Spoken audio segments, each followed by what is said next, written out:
Today, I will go over my most surprising players of the season, so be sure to leave yours below because I definitely will leave out somebody I should have talked about. Also, leave a like. It only takes a second and helps get this video out there. Thank you very much. So let's start out with Dyson Daniels. Last season with the Pelicans, he only averaged 5 points per game while only playing 22 minutes per game. With more opportunity in Atlanta, starting every single game, he's averaging 3.6 steals per game, and that's something to watch because the NBA record is 3.7 steals per game by Alvin Robertson. So potentially he could make NBA history. He also has 76 deflections, second place. Caruso and Jokic only recorded 44 deflections. He's destroying everyone in that category.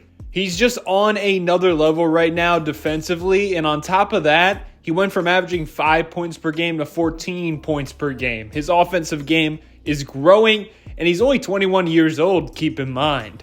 Let's move on to Grady Dick. The scoring jump he has made already was kind of unexpected, and I'm a Dick supporter. 8.5 points per game as a rookie. Now this season thus far, he's averaging 20.1 points per game, 37% from three on 6.9 three-pointers attempted per game. He's also been one of the best mid-range shooters, just an all-around great offensive player. How about Jared McCain? I was a dumb Sixer fan upset about the pick, but man, oh man, he looks great. He's leading rookies in most 20-point games so far. He's averaging 11.3 points per game in just 17 minutes per game.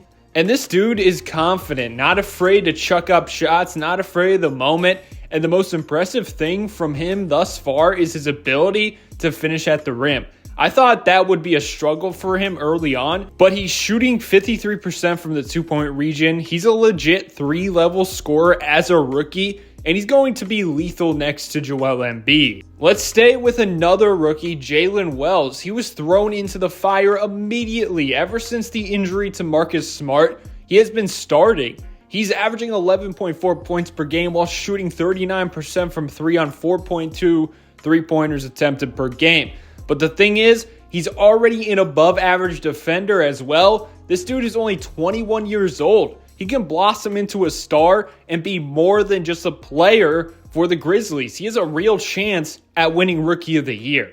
Do not sleep on Tari Eason. His head coach has compared him to Kawhi Leonard. To start the year, the first month he was on a tight minutes restriction, but in November, he has been playing 26 minutes per game, averaging 14.3 points, 2 steals, 1 block, a bunch of rebounds, while shooting 54% from the field and 40% from three. He's a do-it-all player, a lockdown defender, and soon he's going to be getting 30 minutes a night. And if health stays on his side, he will explode and become a well-known name. How about Norman Powell? He is a real case for most improved player despite him being 31 years old. Over the last couple seasons, he's been a sixth man for the Clippers. But with Paul George leaving and Kawhi being injured, they needed his offense in that starting unit. He's averaging 26 points per game, a career high on insane efficiency, 52% from the field, but more importantly, 50% from 3 on 8 attempts per game. He's been very clutch for them as well.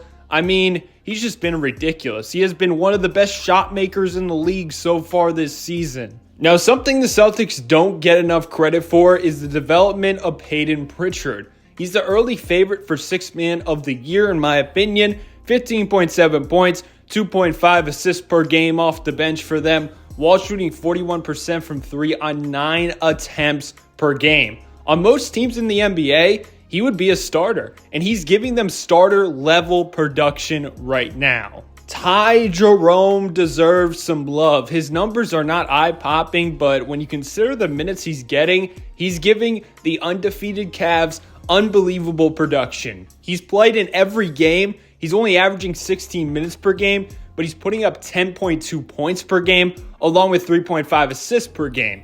Accounting for both points and assists, he's producing at least 16 plus points a game in just 16 minutes.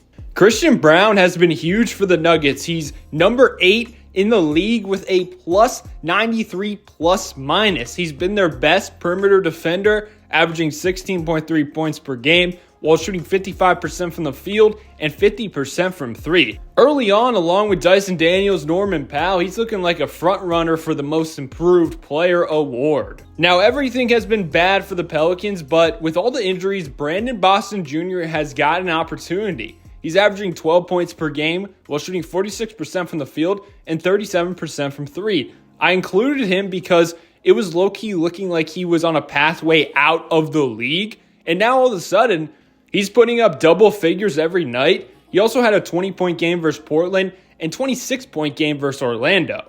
Benedict Mathurin, of course, deserves a mention. He's averaging 19 points per game on insane efficiency, 55% from the field and 50% from 3. The Pacers started out the year rough, but it seems like they are now on the right track, and a lot has to do with him. He was huge in 2 key victories, 38 points versus the Knicks and 30 points versus the Boston Celtics. Watch out, he's a future star. And how about LaMelo Ball? He is shooting right up into the superstar category. He's one of the most entertaining watches in the league right now, and personally, I did not expect him to average nearly 30 points per game. Right now, he's averaging 29.9 to be exact, which is currently 3rd in the NBA. 6.3 assists as well. He's shooting an insane 13 threes per game.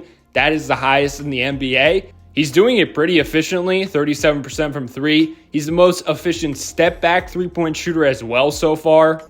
And honestly, he's just fun to watch. He plays the game like it's street ball. Very enjoyable, not gonna lie. Hopefully he stays healthy for a full season. Those are all the players I could think of as of now. I'm probably missing someone, I'm not gonna lie. So let me know yours down below immediately.